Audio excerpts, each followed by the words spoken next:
ఎవరికైనా ఏదైనా శుభం కలిగితే ఆ శుభానికి కారణం ఎవరు అంటే శంకరుడే. నేను చెప్పట్లేదు ఈ మాట, శాస్త్రములు చెప్పే. శుభములన్నీ కుప్పలు తెప్పలుగా ఆయన పాదముల దగ్గర పడి ఉంటాయిట.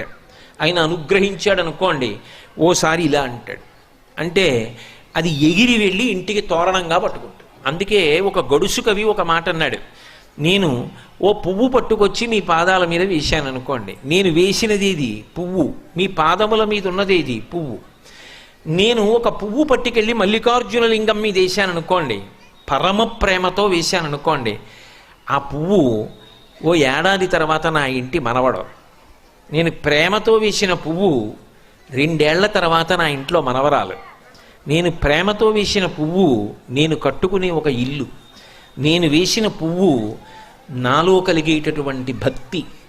నేను వేసిన పువ్వు ఏ వయస్సులో నాకు రావాలో ఆ